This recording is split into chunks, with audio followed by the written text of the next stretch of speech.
हम स्त्रियों का जीवन हमेशा चुनौतीपूर्ण ही रहा है।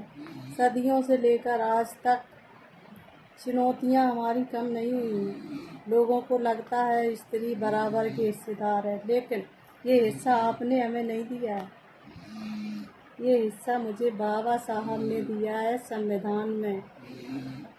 ठीक है, किसी ने भी हमें कोई बराबरी नहीं दी है। आज तक स्त्रियों के साथ, लड़कियों के साथ हमेशा दुर्व्यवहार होता आया है। वो लड़का है, आप लड़की हो, ये क्यों कहा जाता है? तुमको पराए घर जाना है, और जब वहाँ पहुँची तो ये पराए घर की है, क्यों कहा जाता है? क्या है ये? एक लड़की के लिए ये सब क्यों नहीं कहे जाते? हमें यहाँ से और यहाँ से समझा दिया जाता है कि हमें पुरुषों से नीचे रहना है। आज भी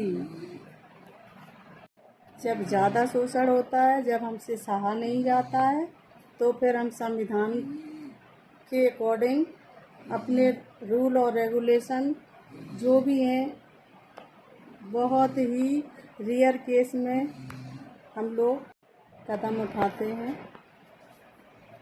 जाने कितनी ही लड़कियां, कितनी ही स्त्रियां ये सोच के रह जाती हैं कि चलो मेरा परिवार है, मेरे बच्चे हैं, पर समझौता करने की बात आए तो सिर्फ स्त्री करेगी। क्यों? लड़की और बहू में अंतर एक स्त्री के साथ करती है।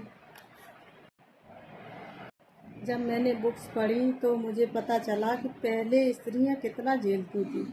अब लड़कियों को समझ आने लगा है, वो अपने हक की लड़ाई लड़ने लगी हैं, लेकिन आज भी ज़्यादातर नहीं लड़ती हैं। यहाँ से सोचने के लिए मजबूर होती हैं कि भाई हमारे बच्चे हैं, हमारा परिवार है, इसलिए उसका शोषण हमेशा होता ही आया है।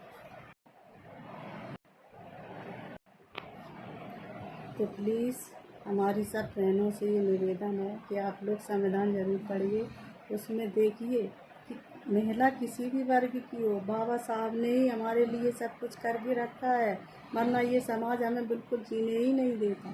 समझिए आप। और ये मत कहिए कि बाबा साहब केवल दलित वर्ग के नेता हैं, ऐसा नहीं है। वो नेता नहीं है, वो हमारे भगवान हैं। जब स्तन टैक्स लगता था पुराने समय में, आपने इतिहास नहीं पढ़ा होगा, मैंने कुछ पढ़ा है। जब लेडीज़ों का स्तन ढकने की इजाज़त नहीं थी, खुला रखना पड़ता था। जिसका जितना बड़ा स्तन है उसी हिसाब से टैक्स भरा जाता था।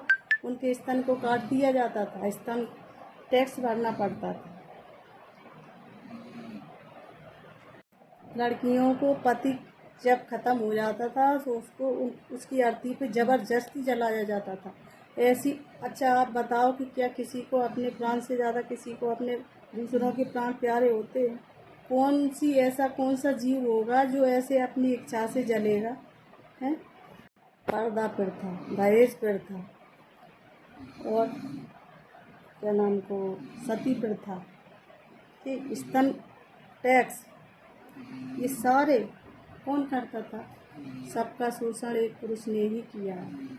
इस समाज में हर पुरुष को ऊंचा रखकर स्त्री हमेशा नीचे रहकर भी गर्वान्वित होती है, लेकिन एक पुरुष कभी भी स्त्री को ऊंचा देखकर अपन नीचे ऐसे होके नहीं बैठ सकता, वो बर्दाश्त ही नहीं कर सकता। तो हमें जो भी अधिकार मिले हैं बाबा साहब ने दिए हैं,